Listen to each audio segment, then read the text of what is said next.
وعلیکم السلام ورحمۃ اللہ وبرکاتہ۔ الحمدللہ بہت اچھا اینگل الحمدللہ وکفى وسلام علی عباده الذین اصطفى لا سیما علی محمد المصطفى وعلى آلہ واصحابہ الذین قاموا بالصدق والصفاء۔ اما بعد، اعوذ باللہ من الشیطان الرجیم، بسم اللہ الرحمن الرحیم۔ انما یعمر مساجد اللہ من آمن باللہ والیوم الآخر واقام الصلاة وآتى الزکاة ولم یخش الا اللہ۔ صدق اللہ العلی العظیم وصدق رسوله النبی الامین الکریم ونحن على ذلك لمن الشاهدین والشاکرین والحمد للہ رب العالمین۔ معزز سامعین، آئیے سب سے پہلے ہم اور آپ آقا کی بارگاہ میں نذرانے درود پاک پیش کر رہے ہیں۔ پڑھیں اللہم صلی علی سیدنا و مولانا محمد القادر الجود والکرم منبع العلم والعلم والحکم وآلہ وبارک وسلم۔ صلاۃ و سلام علیک یا رسول اللہ صلی اللہ علیہ وسلم۔ آج کی یہ مبارک بس اور نورانی محفل آپ بخوبی جانتے ہیں کہ مدینہ جامع مسجد کی توسیع اور اس کی سنگ بنیاد کی مناسبت سے رچائی گئی ہے۔ اللہ کا گھر مساجد اللہ کی تعمیر دنیا میں بسنے والے سب لوگ نہیں کیا کرتے۔ پروردگار عالم اپنے خاص بندوں میں جنہیں چن لیتا ہے انہی سے اپنے گھر کی تعمیر کراتا ہے۔ آپ کیا سمجھتے ہیں اہل دنیا کے پاس دولت و ثروت کی کمی ہے؟ اس دنیا میں رہنے والے بنی نوع آدم کے پاس سرمایہ اور پونجی کی کمی نہیں ہے۔ آج بھی ہمارے محلوں اور ہمارے معاشروں میں ایسے اہل ثروت اور سیٹ لوگ موجود ہیں کہ خدا نہ کرے ہزار بار خدا نہ کرے اگر ان کی دولت کو آگ لگ جائے تو مہینوں وہ دولت جلتی رہے۔ وہ خزانہ ہماری جماعت کے لوگوں کے پاس موجود ہے، مگر کیا ہر شخص کو رب تعالیٰ اپنے گھر کے لیے چن لیتا ہے؟ کیا سب سے وہ دین کا کام لے لیتا ہے؟ ان اولیاء اور شیخوں سے اگر دین کی باتیں کی جاتی ہے تو وہ سر کھجانے لگتے ہیں، وہ بغلیں جھانکنے لگتے ہیں۔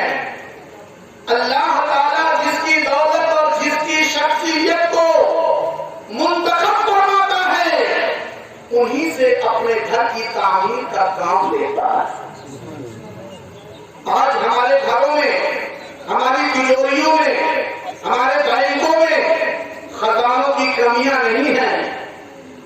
آج ہماری جیب میں جو اے ٹی ایم ہے اور اس اے ٹی ایم سے متعلق بینکوں میں جو خزانے ہیں، قارون بھی اگر اس دولت کو دیکھے تو کلیجہ پیٹنا شروع کر دے۔ ہمارے پاس الحمدللہ اللہ کی دی ہوئی بے شمار دولتیں اور پونجیاں موجود ہیں، مگر رب فرماتا ہے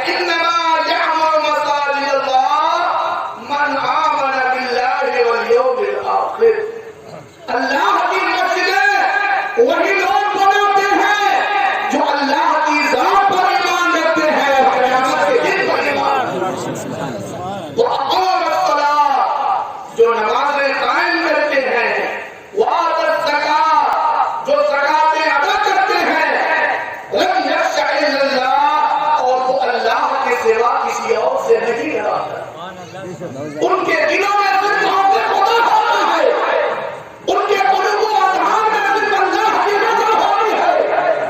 وہی لوگ اللہ کی مسجدیں تعمیر کیا کرتے ہیں، وہی لوگ اللہ کی مسجدوں کی تعمیر میں حصہ لیا کرتے ہیں۔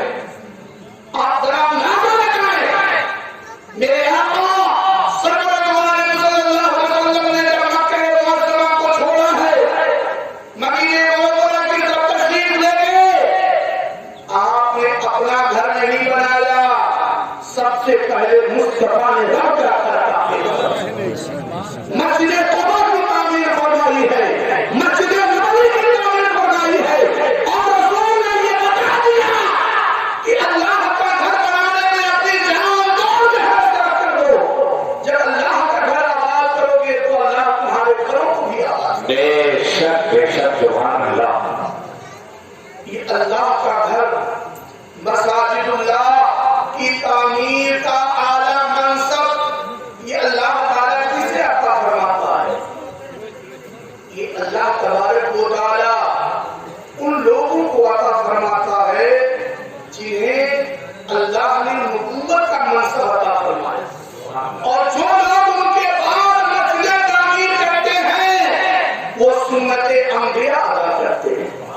حضرت ابراہیم علیہ السلام کو آپ دیکھیے، یہ خلیل ہیں رب کے، ان سے رب نے وعدہ فرمایا تھا ابراہیم میں تجھے لوگوں کا امام بنا دوں گا، اور اسی ابراہیم کو رب نے کعبے کی تعمیر کے لیے منتخب فرمایا، اور یہ رب تعالیٰ نے دنیا والوں کو بتا دیا کہ سنو مسجدوں کی تعمیر کا کام وہ لوگ کرتے ہیں جنہیں میں اعلیٰ مقام عطا کرتا ہوں، اعلیٰ منصب عطا کرتا ہوں۔ نبوت کا منصب کسے دیا گیا؟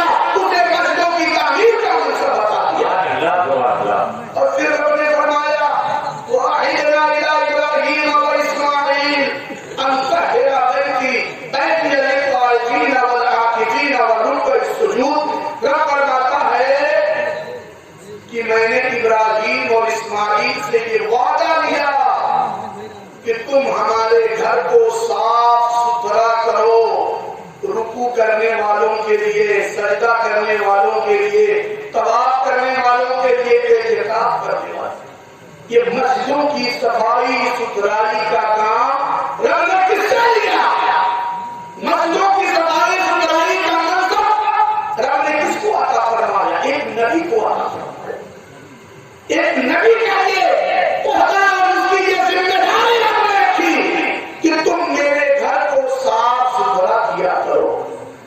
آج ہم جس کو مسجد میں خادم رکھتے ہیں اس کو حقیر نظر سے دیکھتے ہیں معذاللہ، مگر صوفیہ فرماتے ہیں کہ تم جنہیں مسجد کی صفائی ستھرائی کرتا ہوا دیکھو ان کے ایمان کے گواہ بن جاؤ۔ سبحان اللہ۔ وہ مومن ہیں، اللہ نے انہیں ایمان کی دولت عطا فرمائی ہے، اس لیے اللہ کے گھر کی وہ صفائی کر رہے ہیں۔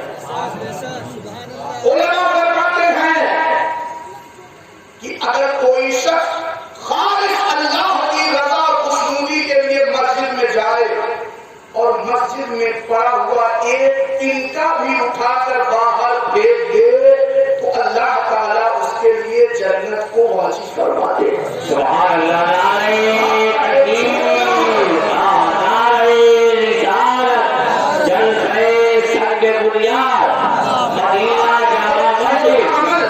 اور چھوٹا سا کام آپ کو رضائے الہی اور خوشنودی مولا کے قریب کرنا ہے۔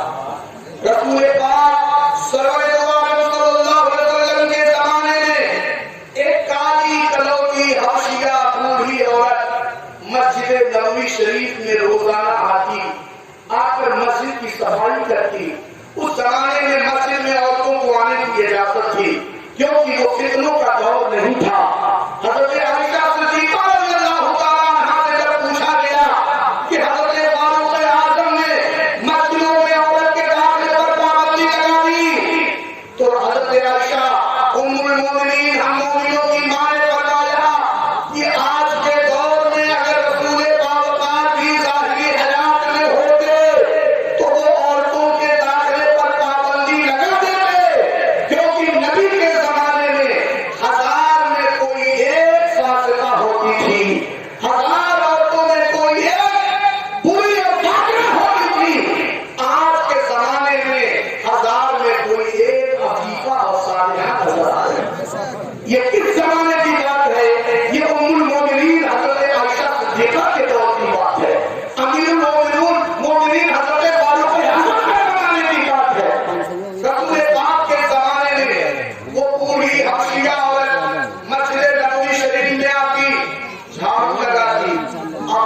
عالم اس سے بہت خوش تھے.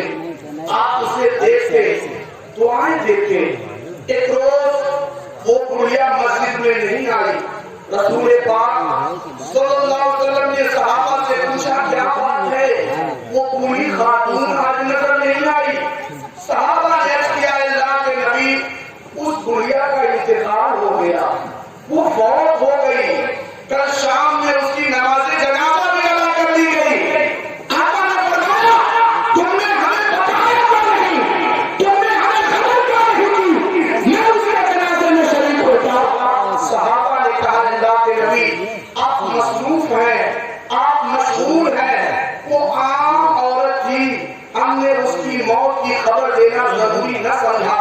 آقا دو عالم کی آنکھیں غضبناک ہوئی, چہرہ سرخ ہوا, ایسا لگا جیسے انار کے دانے چہرے اندر پر نچوڑ دیے گئے. مصطفیٰ جانے ہمیں غضبناک ہوئے اور فرمایا جو اللہ کے گھر کی صفائی کرے اسے تم عام انسان کیسے سمجھ سکتے ہو؟ وہ کوئی عام نہیں ہوتا, وہ اللہ کا محبوب اور برگزیدہ بندہ ہوتا ہے.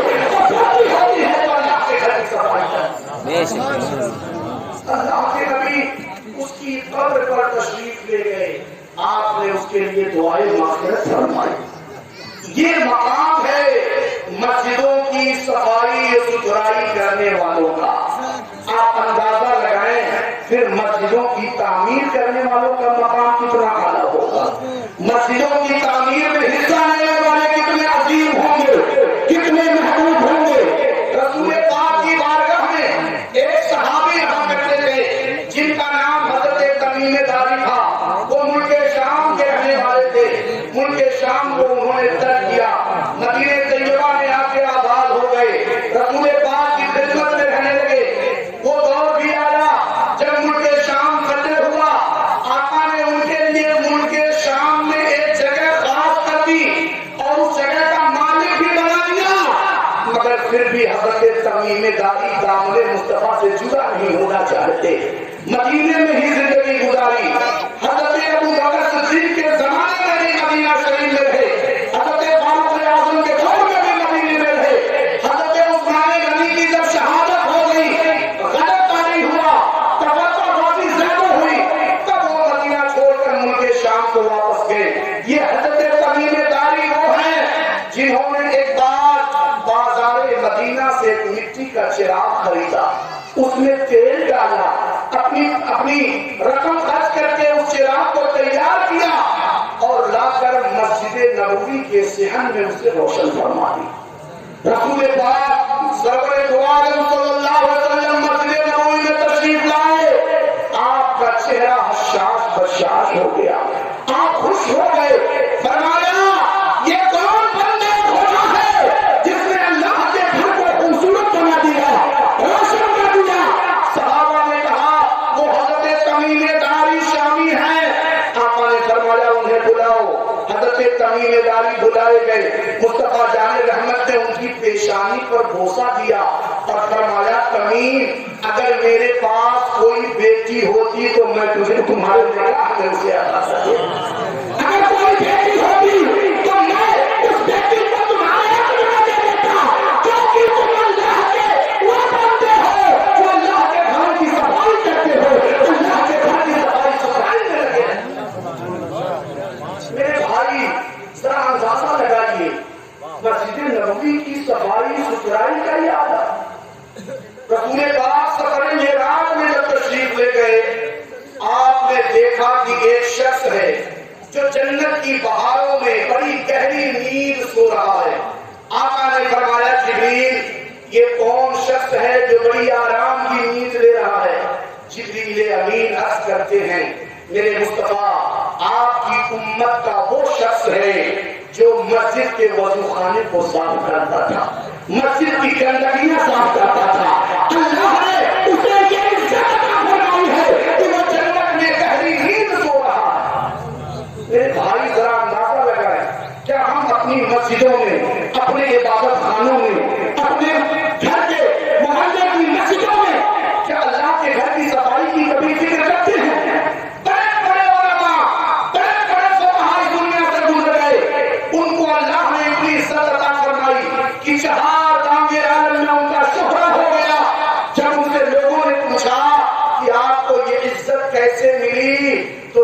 فرمایا ہم اللہ کے گھر کے بیت الخلا کو صاف کرتے ہیں جس کی بدولت رب نے ہمیں یہ عزت دی ہے کہ پوری دنیا کے لوگ ہماری عزت و اکرام کو جانتے اور پہچانتے. میرے بھائی مسجد کی تعمیر، مسجد کی تزئین، مسجد کی تعمیر میں حصہ لینا یہ بڑا عظیم کام ہے. رسول پاک نے فرمایا ہے من بنا للہ مسجدا بنى اللہ لہ بیتا فی الجنہ، جس نے دنیا میں اللہ کے لیے گھر بنایا اللہ عز و جل قیامت میں اس کے لیے جنت میں گھر بنائے گا. آپ نے ہزاروں عمارتیں بنانی ہیں، ہزاروں فلیٹس آپ کے بن چکے ہیں، مگر جنت میں آپ کو کوئی جھوپڑی بھی ملے گی، کیاری بھی ملے گی، کوئی حصہ بھی ملے گا، اس کی کوئی فکر آپ کو نہیں ہے. میرے بھائی آپ اس آخرت کے گھر کی بھی تیاری کریں جس کے لیے رسول پاک بشارت دے رہے ہیں. آقا فرماتے ہیں وہ شخص جس نے دنیا میں تیتر کے گھونسلے کے برابر بھی مسجد بنائی آخرت میں رب تعالیٰ اسے جنت میں مقام عطا فرمائے. تیتر کا گھونسلہ ہوتا ہے، تیتر کا گھونسلہ آدھی اینٹ کے برابر بھی نہیں ہوتا. آپ اگر ایک اینٹ لگا دیں، سیمنٹ لگا دیں، سریا لگا دیں، کنکریٹ لگا دیں، دیگر اجزائے تعمیر لگا دیں، آپ کی وہ عمارت میں لگی ہوئی چیزیں باقی رہیں گی اور اللہ آخرت میں آپ کے لیے ایک مقام خاص فرماتا ہوا. صحیح تھا. رسول پاک صلی اللہ علیہ وسلم فرماتے ہیں کہ جب کوئی شخص مسجد میں چراغ روشن کرتا ہے اور اس کی روشنی سے فائدہ اٹھا کر لوگ مسجدوں میں نمازیں پڑھتے ہیں، آقا فرماتے ہیں جب تک وہ چراغ روشن رہتا ہے حاملین عرش کو اٹھانے والے فرشتے اس چراغ جلانے والے کے لیے دعائیں مغفرت کرتے ہیں. آپ اللہ کا شکر ادا کریں، آپ چراغوں کے دور میں نہیں ہیں، آپ لائٹ کے دور میں ہیں، بجلی کے دور میں ہیں، بڑھتی دنیا میں ہے. چراغ ایک مدت میں چل کر ختم ہو جاتا ہے، مگر آپ کی تعمیرات میں لگی ہوئی رقمیں، آپ کی لائٹ میں لگے ہوئے اخراجات یہ بڑی قلیل اور قائم رہتے ہیں. آقا فرماتے ہیں جب تک وہ چراغ چلتا ہے حاملین عرش جو عرش کو اٹھانے والے فرشتے ہیں اس کے لیے دعائیں مغفرت کرتے ہیں. میرے بھائی آپ کا 10 روپیہ، 20 روپیہ، 1000 روپیہ، لاکھ روپیہ اس مسجد میں لگ جائے گا اور انشاءاللہ قیامت قائم ہونے تک نیکیاں آپ کے نامے اعمال میں درج ہوتی رہیں گی. اس کا نتیجہ پھر آخرت میں بھی آپ کو نظر آتا ہوا دکھائی پڑے گا. رسول پاک صلی اللہ علیہ وسلم نے مسجد کی تعمیر کی طرف رغبت فرمائی. رب فرماتا ہے انما یعمر مساجد اللہ من آمن باللہ والیوم الآخر. وہی لوگ اللہ کی مسجدیں تعمیر کرتے ہیں جو اللہ پر ایمان رکھتے ہیں اور قیامت کے دن پر ایمان رکھتے ہیں. وہ اقام الصلاۃ اور جو نمازیں قائم کرتے ہیں. نماز یہی تو اصل مقصود ہے مسجد قائم کرنے کا. ہم نے مسجدیں بنا دی، بڑی عالی شان مسجدیں ہم نے تعمیر کر دی، مگر نمازوں سے ہم غافل رہے، نمازوں سے ہم بیٹھے رہے، نمازوں کی ہمیں فرصت نہیں. تو وہی مسجد جو ہمارے لیے کامیابی کا ذریعہ ہے وہی مسجد ہمارے لیے بددعائیں کرتی ہوئی نظر آئی. اگر ہم نے اس مسجد کو ویران کر دیا، اس مسجد میں باجماعت نماز پڑھنے نہیں پہنچ سکے تو ہمارے لیے وعیدیں ہی وعیدیں ہیں، ہمارے لیے ہولناکیاں ہی ہولناکیاں ہیں. اس لیے جس وقت میں آپ مسجد قائم کرنے کا ارادہ کرتے ہیں اسی وقت میں آپ نمازیں قائم کرنے کا بھی اپنے مصمم کیجیے.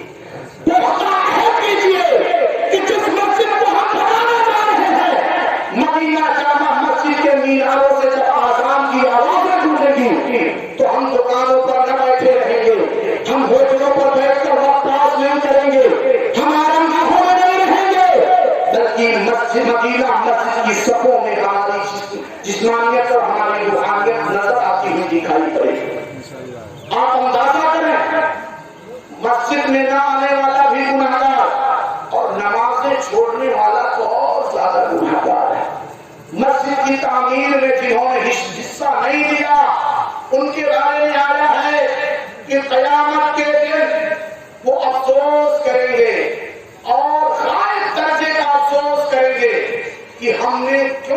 مسجد کی تعمیر میں کوئی حصہ نہیں، مگر جو لوگ